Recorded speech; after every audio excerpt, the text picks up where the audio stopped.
Breaking right now, one person is dead and two children rushed to the hospital after an early morning apartment fire. We're live at the scene with the latest information.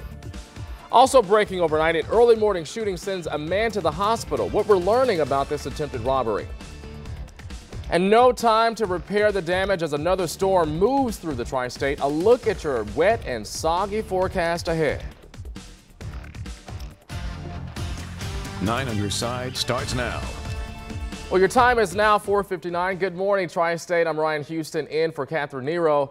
You know, we had lots of storms last night. Jennifer, I think you mentioned earlier, more are on the way. Yeah, and everything today, though, is thankfully dropping in severity, Ryan, so that's good. But we're still getting some good soakers that are on the move right now. First, I'm starting out in Adams County, where you can see just out now to the north and east of Peebles, especially over Pine Gap. We've got that very heavy rain shower, but it's moving east, so this should be exiting Adams County shortly. The closest heavy shower I've got to the city at this point is more up on the north and northeast side near Sycamore and just now shy of Mason. This is continuing to lift to the north, so really heading into Mason proper here shortly. Westchester, you guys are in the line with this as well. And then I've got this pocket of heavier rain just northwest of the city, outside of the loop there in the northern portion of the county. So today's severe weather threat is dropping south of us. It does not, though, mean we're done. What happens today is we'll see new showers and thunderstorms developing this afternoon. High still makes it to 83 degrees. Here is what you need to know, and this is what you're not just going to get from an app that tells you there's a 50% chance for rain today. We're going beyond the app today, folks. So your morning rain movement has been from west to east, but as we get into this afternoon, the rain movement is going to shift. Watch what happens. Northwest wind comes in and then new showers develop and go from northwest to southeast. It's very widely scattered for this afternoon. Now, Dan, the reason why I bring up things like that is because if you're outside and you see, those dark clouds coming and you pop open an app, you think, oh, it moves from west to east. No, it doesn't always move from west to east.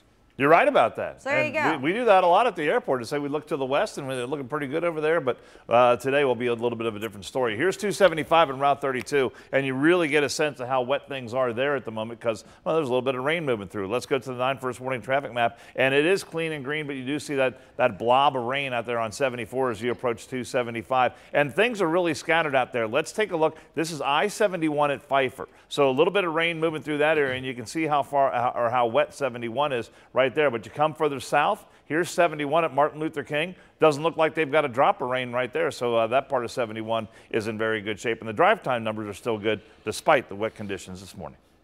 All right, Dan, thank you. We're still following this breaking story. One person is dead and two kids are in the hospital after a fire at a Winton Hills apartment complex. Crews responded to the Winton Woods apartments on Kings Run around 1 this morning. The owner told firefighters that everybody got out, but when crews did a second search, they found 3 people on the 3rd floor.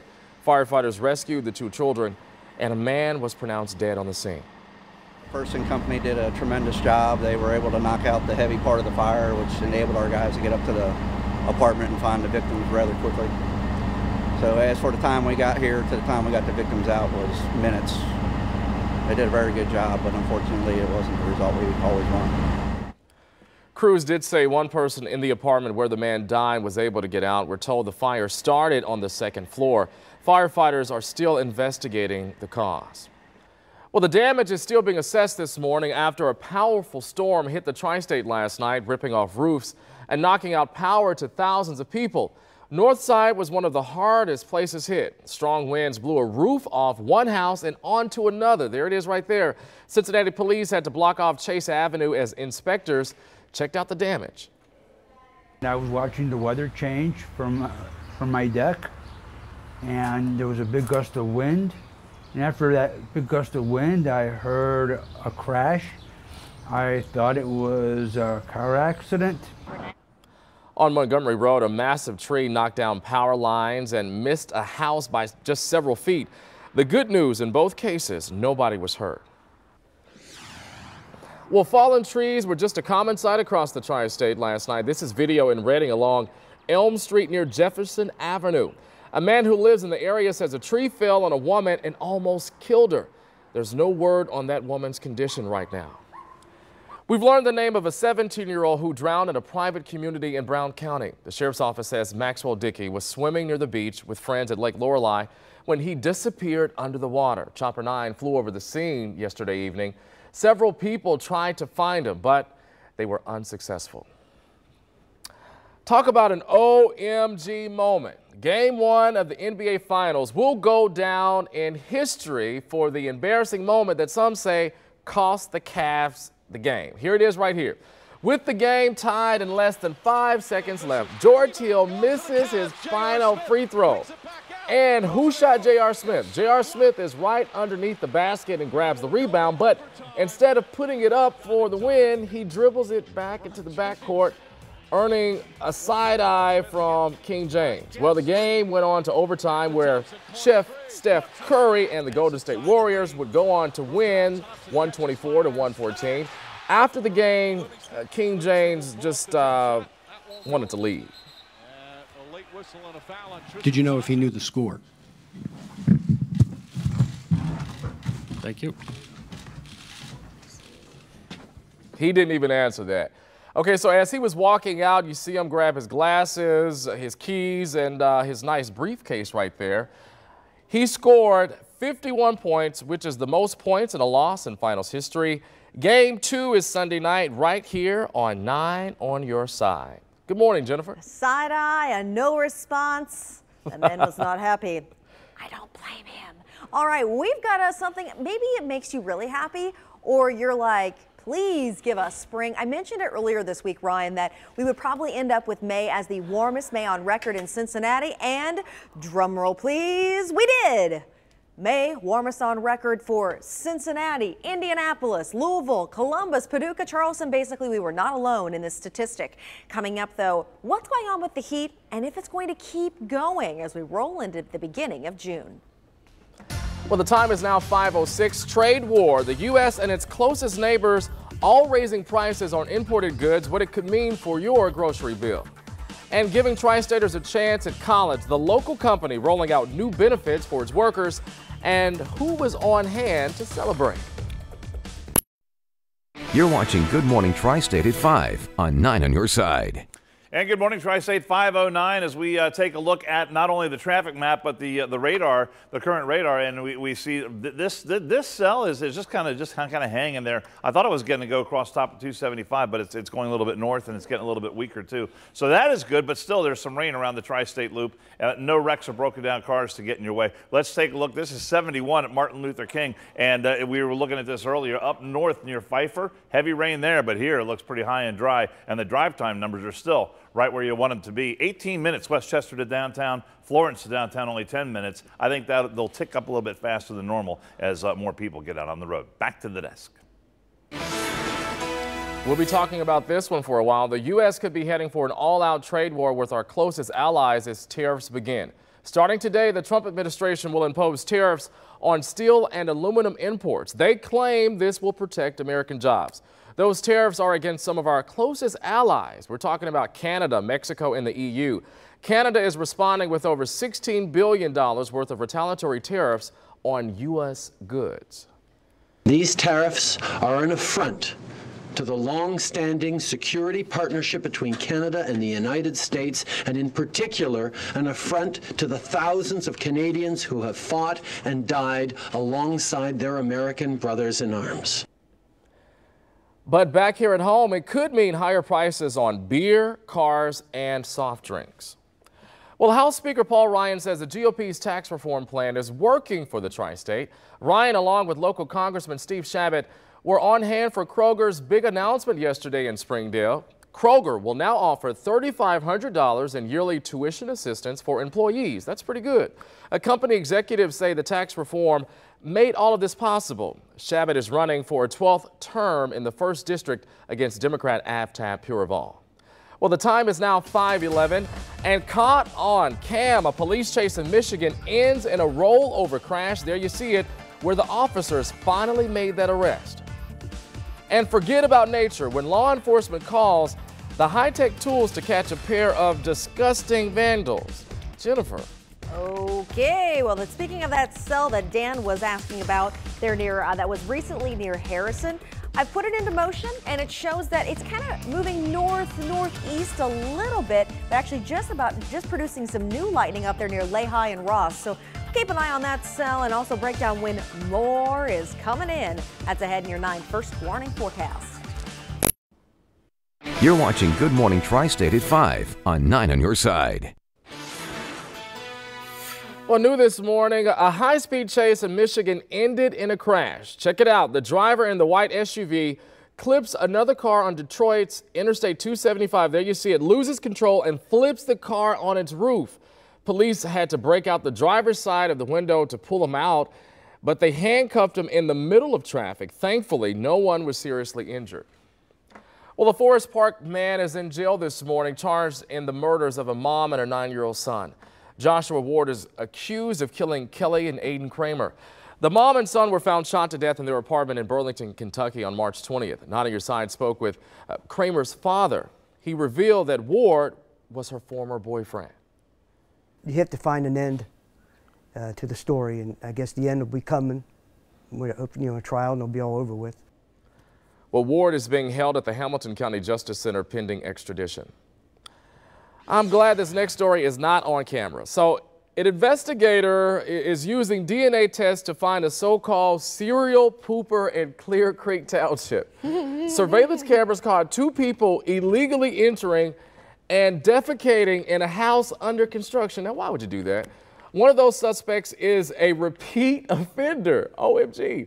But the evidence left behind is now being tested at a DNA lab, Jennifer. And police want anybody that knows anything about this to give Crime Stoppers a call at 513-352-3040. I'm not touching that one, Jennifer. I'm not touching it. Ryan, everybody poops, okay? It's just some people choose where they want to go. All right, well, today is the official start of hurricane season. But, you know, for so many, it's already begun.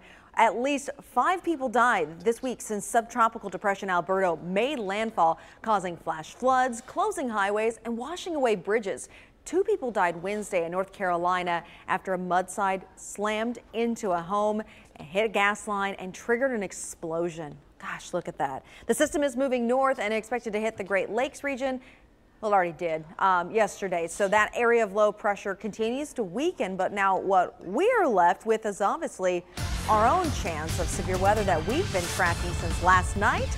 I did a handoff with Chief Meteorologist Steve Raleigh in the overnight hours to make sure the radar was attended, because this system, this actually takes us back to when it started yesterday early afternoon in kind of southern Illinois, and then as it rolled into southern Indiana. And the little white circles on the screen are all of the wind gust reports and wind damage reports. I mean, this was a long-standing sustained system with lots of damage along this leading edge of heavy showers and thunderstorms and intense winds, and that's exactly what we saw right here in Cincinnati. I did put a call into the National Weather Service to ask if this would qualify as a derecho, because distance-wise it would. They said the winds with this system, believe it or not, their words, weren't strong enough. Even though we saw all that damage, you actually have to have a little bit higher end winds to qualify as a derecho. So there you go. Learned something new this morning. With those storm reports locally, these are all the ones that at least are local for us. And I mean, just about every county has a storm report icon on it. And if it didn't, it's probably because the storm report didn't get called in, because just about every county had at least some sort of minor damage from this system, including some big old trees that came down, which, let's be honest, if there's a big tree down in your yard, that's not a minor damage. That's a big thing to pick up. The chainsaws will be buzzing out there today. Here's a look at some of the rain that we still though have on the move this morning. Our showers that I was tracking there in Adams County, they've moved off to the northeast, so we're good there. I'm still watching this cell that just passed through Mason. It actually is moving quickly now up into that Kings Island area, Hopkinsville, and about to roll into South Lebanon. Guys, it's not severe, but it's a quick little downpour as people are trying to get out the door in the early morning hours. And I've also got this cell that just passed north of Ross. It's over Lehigh and will continue right into Hamilton. So Those of you in Butler County, good morning. It's still raining, you know, because it's not done. What we will actually see, though, is new shower and thunderstorm development later on this afternoon, and the high will still be warm and humid, topping out at 83 degrees. So let me show you what's going on. First of all the morning activity is still in advance of the cold front. So most of this is going from kind of west to east, maybe a little bit northeast at times, but this is very typical storm movement for us. Later on this afternoon, though, the cold front will have moved through. It's going to shift our wind, and as that northwest wind picks up, watch future view here. It goes from not much at the lunch hour to new scattered showers and thunderstorms that will go from the northwest and slip southeast. So a little turn there in movement for us. Now, this does not signify any severe weather risk for us. It really is just based on wind direction, but something good to know if you are out and you're maybe just pulling up your radar app to see where it's raining. Put that app in motion. You'll notice how it's different today. And then future view actually shows less activity by later on this evening, but you still cannot rule out a stray shower, so we'll have to keep an eye on that. Tonight, we're down to 67 degrees. Still a little warm, but rain is fading. But tomorrow shapes up not as humid, and high of 83 makes for a great opening first full day there at Bunbury. Tonight shows, again, as those isolated showers could come into play. And then we've got actually, though, more rain coming in on Sunday. And this is a daytime system that will bring in some scattered showers, almost a possibility throughout a lot of the days. So that, too, could impact that outdoor festival. Highs next week, though, we're cooling a little bit. Good morning, Dan. Hey, guess what? What? Traffic computer's having a little meltdown. What? Yeah, it just totally locked up on me, so we're working on it. Yeah, only when you're here, Dan. I know, not great? Maybe it's user error. It could be. It could be. Oh. But you know, you're trying to click on stuff. It gets so flustered. It's like, Dan's here. I don't know if I can handle this. You don't want to click on anything. All right. So here's what we can do. We can show you the traffic cameras. This is I-71 at the Ronald Reagan Cross County Highway, and right over here, and I'm facing the wrong way. Right over here, there's a truck that's off in the shoulder in the northbound lane, and I saw that a little while ago. It looks like it's got the flashers on, but it's out of traffic and not really slowing you down at all. But I want you to notice how wet things are on that part of 71. You get closer to downtown, not seeing any rain there. So it's scattered out there, and things are in pretty good shape. No wrecks or broken down cars right now, and we're working on getting the traffic computer back up. Back to the desk. All right, Dan, thank you. How about starting your morning with the donut? The celebration that's going on this morning at bakeries across Butler County. And for dinner, how about some Italian, the annual Pasta Field Festival taking place this weekend in the Tri-State. And here is a look at what else you will see tonight on 9 on Your Side. You're watching Good Morning Tri-State at 5 on 9 on Your Side. Good morning. It's 5:24. Dan's still fixing the computer. This is a different computer. I might break this one, too. It's definitely Friday. We're having fun. Good news today, severe weather threat has moved south of us, so that's why we're a little more lighthearted, but there is still a rain chance. Coming up, I'll get more into that, but you know what? There's something else super, super, super important happening today. Ryan, this is my Christmas. Yes. Today is National Donut Day, and what better way to celebrate than a trip on the Butler County Donut Trail? A lot of these donuts are already gone. There are now 13 stops on the trail, including Central Pastry Shop in Middletown and Hopeman's Donuts in Westchester, just to name a few. If you fill out your Donut Trail passport, you will get a free t-shirt. You can also download a passport and a map at the Butler County Visitors Bureau website. That looks good. It's a festival full of wine, food, and dancing, and it celebrates the city's Italian heritage.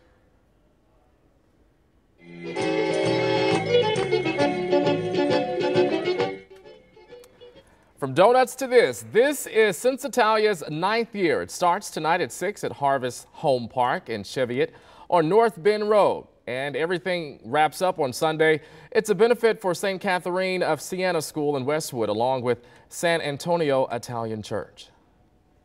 You got to live with the hand that's dealt to you, so we'll just clean this mess up and go on down the road. The time is now 5:25 a.m.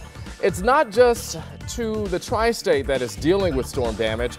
We're a tornado touchdown just to the north of Cincinnati.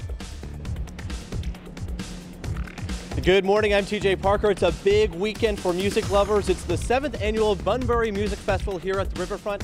We'll have a preview coming up.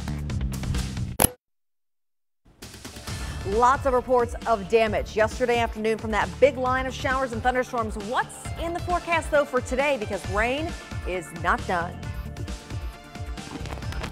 Unscheduled landing. What forced a flight out of CVG to make an emergency landing in Florida?